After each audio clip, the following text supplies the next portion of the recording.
Hello everyone and welcome back to another video on the channel. Today we're going to be talking about one of my most anticipated movies of the year, and that is Creed 3. I'm excited for this movie for various reasons, mainly the fact that I love the Creed movies, and I've just recently actually watched all the Rocky movies, and I've seen a couple of them before. I'd seen 1 and 2 and Rocky Balboa, but I decided to watch the entire series in this past week, including all the Creed movies, and these Creed movies are just on another level. They're all so good, and you can add this third one along with the second one as being a great sequel to that brilliant first Creed movie. And this one, of course, being directed by Michael B. Jordan is the other reason that I was very excited for this, because I love Michael B. Jordan as an actor, and to see him really thriving in his career and kind of, taking a stand as a director for the first time is really exciting from a filmmaking standpoint. And so for this video, I will be talking about spoilers for Creed 3 because there's a lot of great stuff in here that I want to talk about in this film, especially when it comes to the direction that this movie goes into, because of course we have a brand new vision, a brand new visionary person behind the camera. There's a lot of stuff to talk about, and of course I'm going to be ranking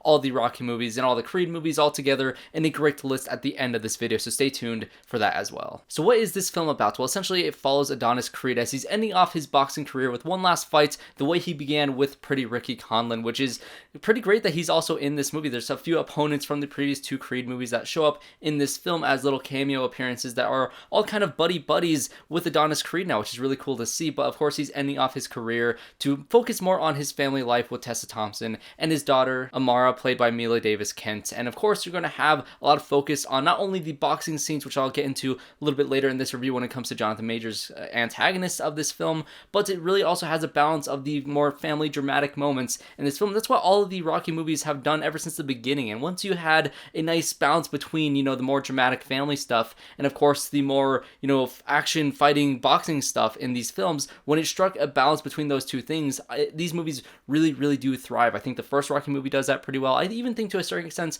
the third Rocky movie does that pretty well. Of course Rocky Balboa does that really well, and of course all 3 Creed movies also balance the more dramatic stuff with the characters really well with the boxing stuff. And so this film is no different in terms of that. And with Adonis Creed's character, honestly, it focuses even more on his family life than it does on his boxing career, more than the other 2 films as well. And so you have AMARA Creed starting in a deaf school, and of course she gets in a fight with this bully and she punches this kid in the face, which is a pretty funny scene to see. And of course you're gonna have the kind of conflicting parenting styles of Tessa Thompson's character and of course Michael B. Jordan's character, who wants her to learn how to defend herself, learn how to fight, because he is a fighter. That's how he got through his problems throughout his entire life. And Tessa Thompson wants her to kind of learn how to talk through her problems and want to not resort to fighting. But of course Adonis Creed is the main character of this film, and he's going to secretly teach AMARA how to fight in the background. And I loved the relationship between Michael B. Jordan and the girl who played AMARA, because their kind of dynamic between each other was so great and so adorable. This kid was great in this film, and I wanted to see more of that, because I think when it comes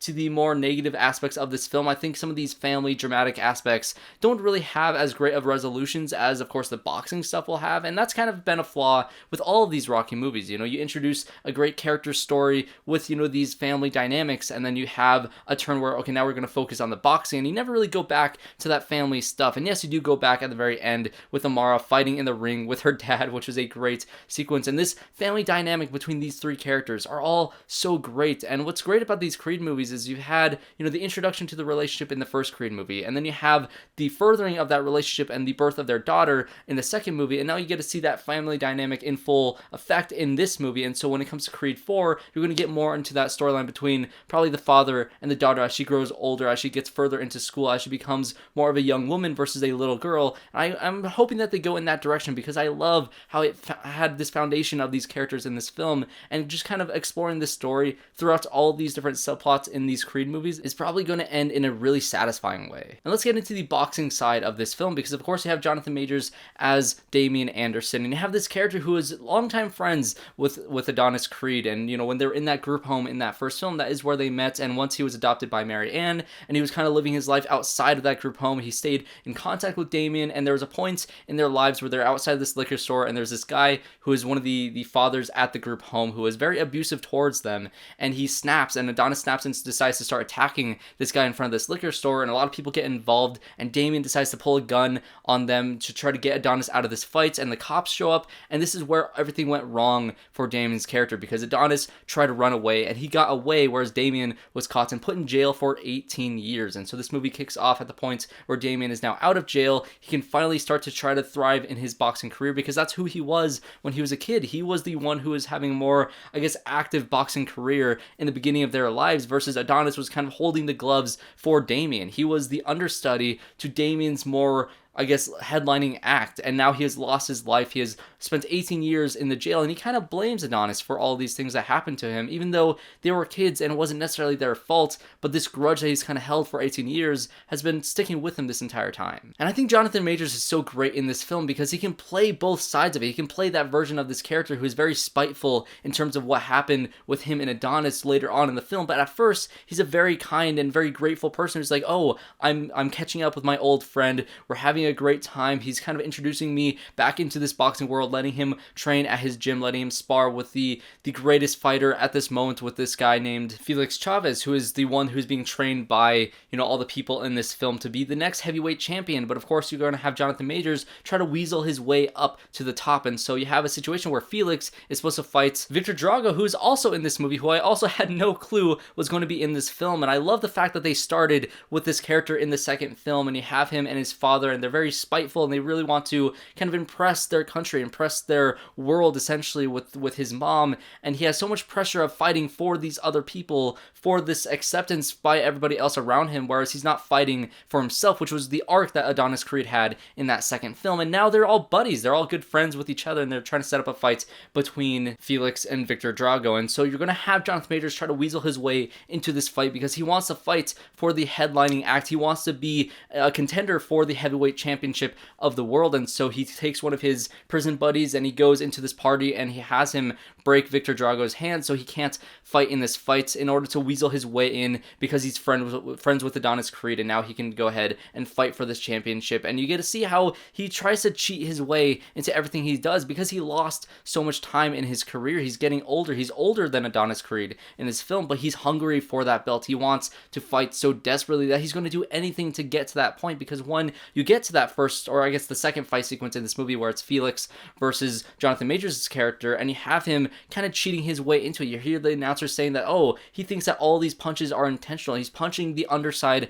of his arm, which could be seen as an accident. He's kind of basically fighting outside of the rulebook, just barely. He's just kind of 1 foot out, 1 foot in the rulebook, so he won't get disqualified, but he can kind of cheat his way through this fight, because at one point he swings for a punch and he clips the other guy with his elbow, essentially, and it just kind of entirely tears open his face, and he's bleeding everywhere. And you just have this intensity that Jonathan Majors brings to this role, where he's kind of outside of the law at all times, while also being just far enough in the law to not get arrested or to not get, disqualified from these fights. And it's a very interesting character choice to have for Jonathan Majors in this role, because he is great at that intensity, at that fighting, but of course he's very manipulative in this movie as well. And I think that his performance, as always in every single role that he's ever had, he's so great in all of these films. And at least for me, this is the third Jonathan Majors outing this year. I got to see Magazine Dreams at the Sundance Film Festival, which will come out later this year, which I hope he gets some Oscar consideration for. And of course, he made his debut as King the Conqueror in Ant-Man and the Wasp: Quantumania, and now he's going to be in Creed 3, and he is great in all three of these movies. This is Jonathan Majors' year, and he is phenomenal in this film. And when you finally get to that point where you have Adonis Creed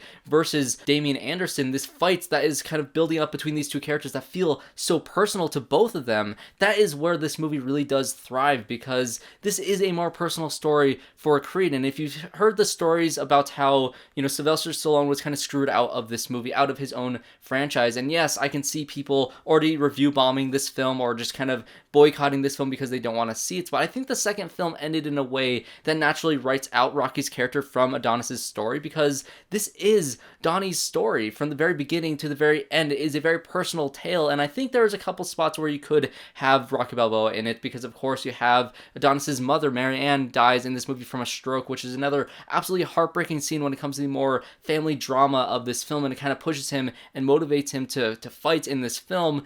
And you have all these elements building up between this personal fight between old friends, and that is where this movie really does thrive. And I think that it really does firmly step Adonis Creed into his own franchise, and he holds up his own. And I think that's a very great story for Michael B. Jordan to mirror on his own, because he's also directing this film. He is standing on his own. This is his very particular vision when it comes to the fight sequences, especially at the end of this film. If you've seen any interviews from Michael B. Jordan, he says he has a lot of anime influences for this film. And when you have, this fight scene at the end of the film, every single Rocky movie kind of follows a formula. You get to see probably the first 2 rounds, maybe the first 3 rounds of the fight, and then it montages through, rounds 3 through 11, and then you get to see the last fights, or the last round of the fights at the very end. This film luckily does not do this, because this is the 9th film in this franchise, and that formula gets a little bit tired after a while. And so instead of getting this montage through this fight sequence, you get to see kind of everything disappear. The audience disappears, all the lights kind of zoom in to these characters, and then you just have Adonis Creed and Damian Anderson in this ring, a very personal fight just between them. And this is where you get that anime influence, because as they're fighting,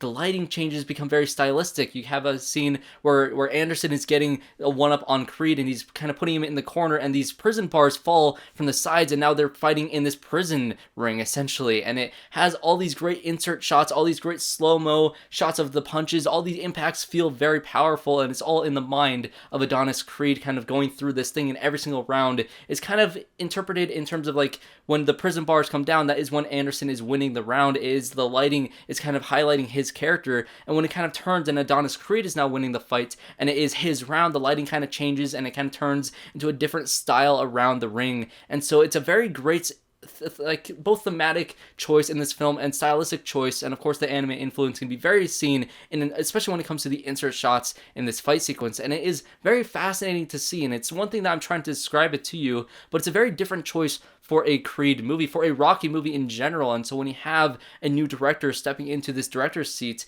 and he's trying out all these things, he's swinging for the fences with this, and a lot of people I can see seeing this fight probably won't like it. It's a little jarring at first, but once you really get into it and you get to see how personal it feels to these two characters fighting out in this ring alone without all the other external things like the announcers of the fight or the crowd cheering or all the other people on the corners of the ring kind of rooting them on, it's very personal, and I think that is why I love this choice so very much. And I also know they filmed this last fight in IMAX, so I'm very curious to see this on an IMAX screen. I'm very excited to watch this film again because it has those great dramatic moments with the family stuff with his daughter, with Tessa Thompson, who has a lot of great scenes in this film. I love that relationship, and honestly, this is one of my favorite movie couples pretty much ever. They're really great in these roles, and of course, it kind of builds to that point where Marianne dies, and it motivates Adonis Creed to fight his old childhood friend, and after the fight is over and Adonis wins, he knocks Anderson out, and it is just a very, very personal moment for him. And you can see it on his face. That's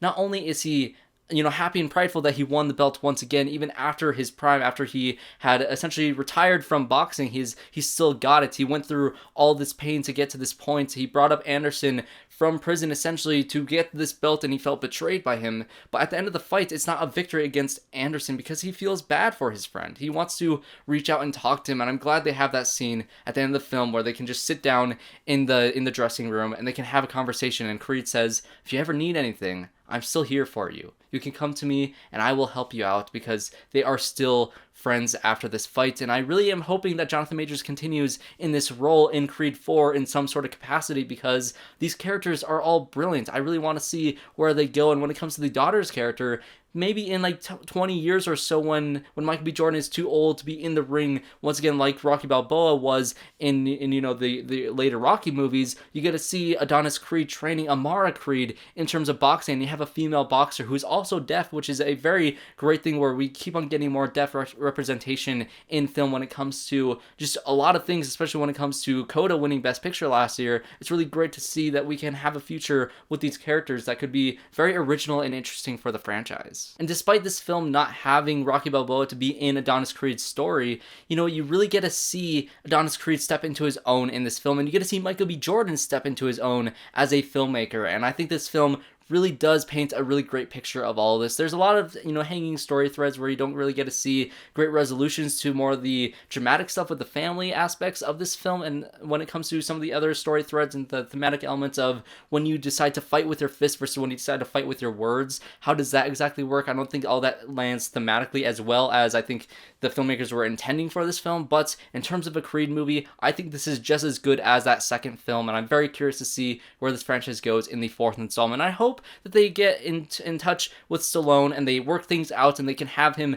back in the franchise in the fourth movie or maybe the fifth movie or just whatever the case is. I missed him in this film, but either way, this was a great outing for Adonis Creed and yet another great Creed movie. So that's going to be my review for Creed 3. What did you guys think? I had a lot to say about this film because I love this franchise. Let's do a quick little ranking of all these films, starting with, of course, Rocky 5 at the bottom. I honestly didn't hate that movie, just felt very bland and kind of pretty much the bottom 3 of this list of mine is pretty much going to be films I am kind of indifferent on. They're just kind of all at the same level for me. So Rocky 5 is going to be at the very bottom, and of course Rocky 2 is going to be the next one up. I get that people like this movie. I think the end fight is better than the end fight in the first movie. It just doesn't really do it for me. The next one on my list is going to be Rocky 4. This is a movie that I get how they have the Drago storyline, but it just felt very cheesy to me, and it didn't feel as emotionally punching as it would be when it comes to Apollo Creed's death in this film, and when they kind of retroactively make it a lot more impactful in Creed 2, it just makes this movie retroactively better, but as a film on its own, I think it's just okay. Next up is going to be Rocky 3, which I did not think I was going to like at all, but when it comes to that balance of the family stuff, when it comes to Mickey and him becoming friends with Apollo Creed and that montage of them not only training, but them becoming best friends in that movie, it was just very fun, and so I really liked Rocky 3. That'll be next up on my list. Next up, of course, is going to be Rocky Balboa, which I think is the best of the Rocky sequels. I really like this film. I think it is just as good in some ways as that first Rocky film, but of course some stylistic choices, and of course the villain of that film being fairly weak, but still, it is a very enjoyable movie. Next up, of course, is going to be the original Rocky film. I think this film in some ways doesn't hold up to today's standards in terms of the Rocky and Adrian storyline in that film, but either way, it does do a good job balancing the home stuff versus the fight stuff, and it's just a very great feel-good, sports movie that is iconic for a reason. At number 3 is going to be Creed 3, and I think this one is below Creed 2 because, yes, maybe it is because it is a first-time director, maybe it is because this movie didn't have Rocky Balboa in it to have